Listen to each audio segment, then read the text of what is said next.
ऐसे अकाल में मौत प्यास से कम, भूख से ज्यादा होने का डर है।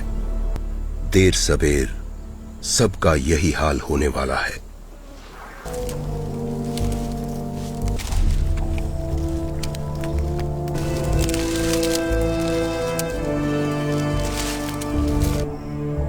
पचास साल की आयु में अथीना ने ऐसा अकाल कभी महसूस नहीं किया था।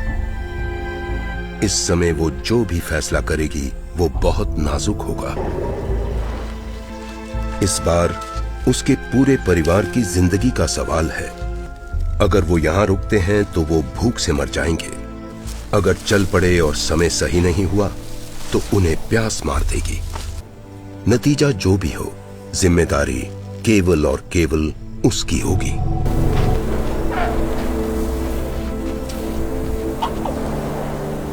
सबका उस पे इतना विश्वास है कि जब वो अपने राज्य लौटने का फैसला लेती है तो कोई झिझकता नहीं, क्योंकि वो उनकी रानी है। वो उसके पीछे कहीं भी चल देंगे।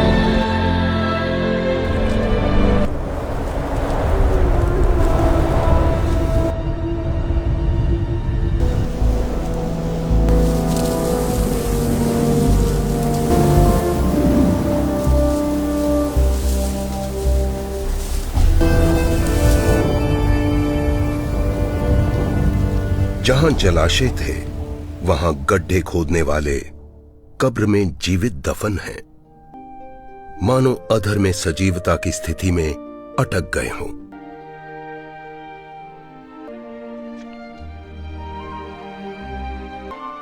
और इन सब के लिए, इस स्थिति से बाहर आने के लिए बारिश बहुत जरूरी है।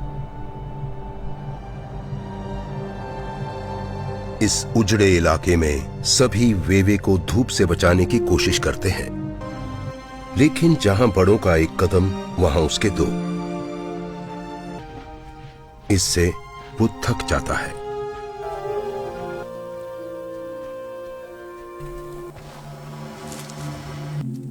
आखिरकार अथीना रुकती है, लेकिन चारे की तलाश में नहीं, अपने एक बिछड़े साथी को श्रद्धांजलि देने के लिए।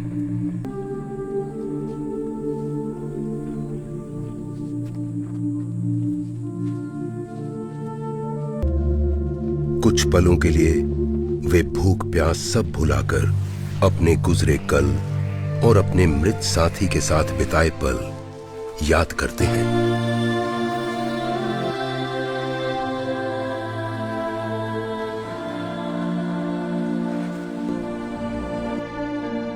जहां वो जा रहे हैं वहां अभी भी अकाल पड़ा है।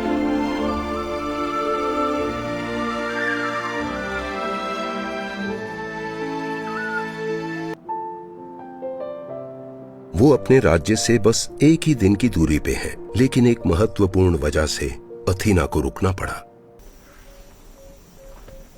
लगभग 2 साल के गर्भ ढोने के बाद नुसु ने एक बछड़े को जन्म दिया है, जो एक मादा है।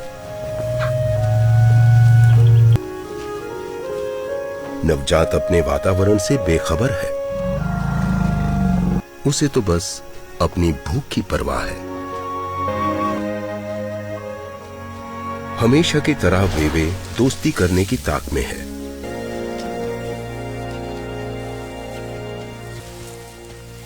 जन्म के लिए इससे बुरा समय नहीं हो सकता था, लेकिन अथीना का विचार कुछ और है।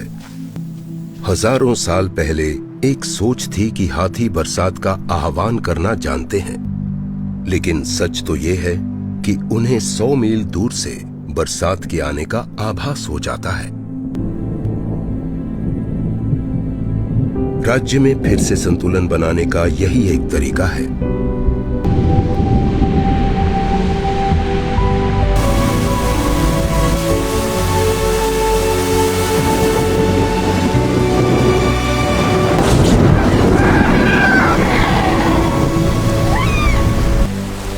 एक साल से बहता पानी नहीं देखा, अब उसे देख वो दंग रह गए।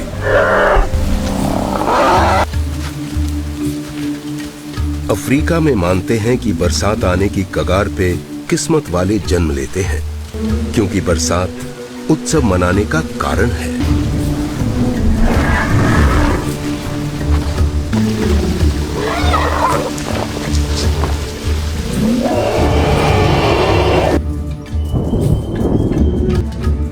एक बार फिर हाथियों के बनाए पथ से बहकर पानी से जलाशय भरेंगे। गहरी नींद में सोए भी अब जागने लगे हैं।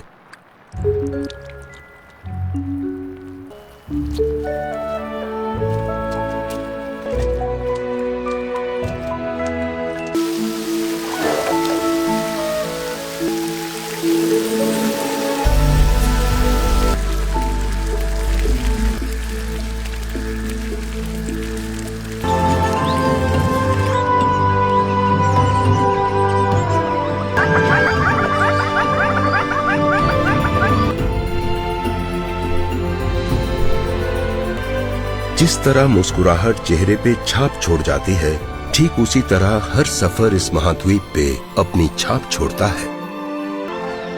जवान बत्तख अभी भी एक साथ है, लेकिन जल्द ही वो अपने साथी की तलाश में जुदा हो जाएंगे।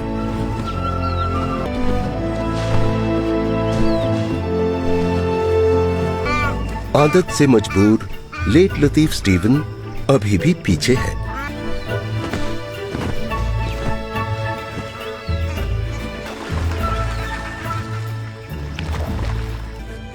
कछुए का प्रेमालाप धीमा है लेकिन जारी है, और अब मादा ने हामी भी भर दी है।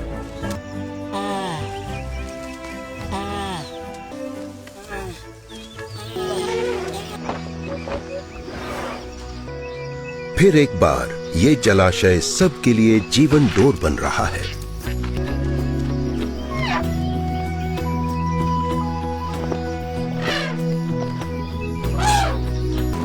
वेवे के लिए अपने घर से बेहतर कोई जगह नहीं है, और एक नए दोस्त का साथ मिल जाए तो फिर बात ही क्या है। जितना भीषण अकाल उतनी ही अच्छी बरसात। यहाँ की हरियाली कई परिवारों को आकर्षित करती है। ऐसा शायद पहले कई दशकों में नहीं हुआ है। कुछ समय के लिए महान कुनबे में 1000 से ज्यादा सदस्य होंगे। इस धरती पे इस तरह का पहला विशाल जलसा।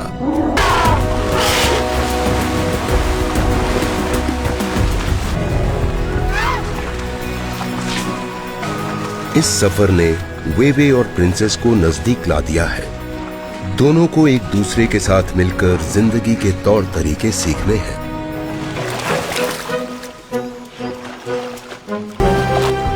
इन जैसे विशाल दंती गिने चुने कुछ ही बचे हैं।